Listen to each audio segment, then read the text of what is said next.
Hello students. So ಈಗ KCET ವಿದ್ಯಾರ್ಥಿಗಳಿಗೆ option ಟ್ರೀಗೆ ಲಿಂಕನ್ನಾದರೆ ಬಿಡುಗಡೆ ಮಾಡಲಾಗಿದೆ. ನೀವೀಗ ಲಿಂಕ್ ಮೂಲಕ ಆಪ್ಷನ್ ಟ್ರೀನ ಮಾಡ್ಬೋದಾಗಿರುತ್ತೆ. ಸೊ ಆಪ್ಷನ್ ಟ್ರೀ ಆದ ನಂತರ ನೆಕ್ಸ್ಟ್ ಮಿನಿಟೇ ನೀವು ಈ ಒಂದು ಕೆಲಸವನ್ನು ಮಾಡಲೇಬೇಕಾಗಿರುತ್ತೆ. ಇಲ್ಲ ಅಂತಂದರೆ ನೀವು ಮಾಡಿರ್ತಕ್ಕಂತಹ ಆಪ್ಷನ್ ಎಂಟ್ರಿ KEಗೆ ತಲುಪಲಿಲ್ಲ ಅಂತ ಹೇಳಿ ಅರ್ಥ.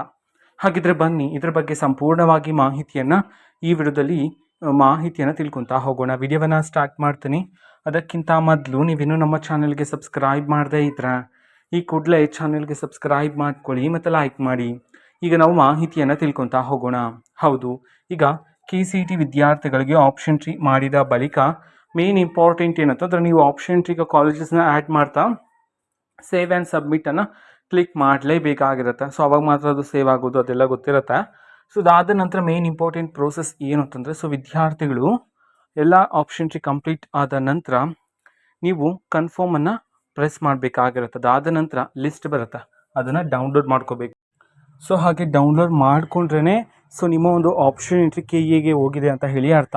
ಇಲ್ಲ ಅಂತಂದರೆ ನಿಮ್ಮ ಒಂದು ಆಪ್ಷನ್ ಎಂಟ್ರಿ ಹೋಗಿಲ್ಲ ಅಂತ ಹೇಳಿ ಅರ್ಥ. ಆ ಕಾರಣದಿಂದಾಗಿ ಸೊ ಯಾರ್ಯಾರು ಆಪ್ಷನ್ ಟ್ರೀನ ಕಂಪ್ಲೀಟ್ ಮಾಡಿದ್ರೋ ಸೊ ನೀವೇನು ಮಾಡಬೇಕಾಗಿರುತ್ತೆ ಅಂತಂದರೆ ಆಪ್ಷನ್ ಟ್ರೀ ಲಿಸ್ಟನ್ನು ಡೌನ್ಲೋಡ್ ಮಾಡ್ಕೊಳ್ಳಿ. ಓಕೆನಾ? ಸೊ ಡೌನ್ಲೋಡ್ ಮಾಡ್ಕೊಳ್ಳೋದು ತುಂಬ ಇಂಪಾರ್ಟೆಂಟು. ಯಾಕೆ ಹೇಳಿದ್ನಲ್ಲ, ಆಪ್ಷನ್ ಟ್ರೀ KE ಅವ್ರಿಗೆ ತಲುಪಿದರೆ ಮಾತ್ರ ನೀವು ಡೌನ್ಲೋಡ್ ಮಾಡ್ಕೊಂಡ್ರೆ ಅದು ತಲುಪ್ತಕ್ಕಂಥದ್ದು. ಕನ್ಫರ್ಮ್ ಕೊಟ್ಟು ಡೌನ್ಲೋಡ್ ಮಾಡಿ ಇಟ್ಕೊಳ್ಳಿ. ಓಕೆನಾ? ಸೊ ಇದು ಇವತ್ತಿನ ಒಂದು ವಿಡಿಯೋ. ಇದೇ ರೀತಿ ಇನ್ನು ಹಲವಾರು ಯೋಜನೆಗಳಿಗೆ ಸಂಬಂಧಪಟ್ಟಂತೆ ಮಾಹಿತಿ ಬಂದ ನಂತರ ಆದಷ್ಟು ಬೇಗ ನಾನು ನಿಮಗೆ ಇನ್ಫಾರ್ಮೇಷನನ್ನು ತಿಳಿಸ್ತೀನಿ. ಅದಕ್ಕೋಸ್ಕರ ಚಾನೆಲ್ಗೆ ಸಬ್ಸ್ಕ್ರೈಬ್ ಮಾಡ್ಕೊಳ್ಳಿ ಮತ್ತು ಮಾಹಿತಿ ಇಷ್ಟ ಆಗಿದ್ರೆ ನಿಮ್ಮ ಫ್ರೆಂಡ್ಸ್ ಆ್ಯಂಡ್ ಫ್ಯಾಮಿಲಿ ಮೆಂಬರ್ಸ್ಗೂ ಸಹ ವಿಡಿಯೋವನ್ನು ಶೇರ್ ಮಾಡಿ. ಜೊತೆಗೆ ಚಾನೆಲ್ಗೆ ಸಬ್ಸ್ಕ್ರೈಬ್ ಮಾಡಿಕೊಂಡು ಸಪೋರ್ಟ್ ಮಾಡಿ. So thank you, bye.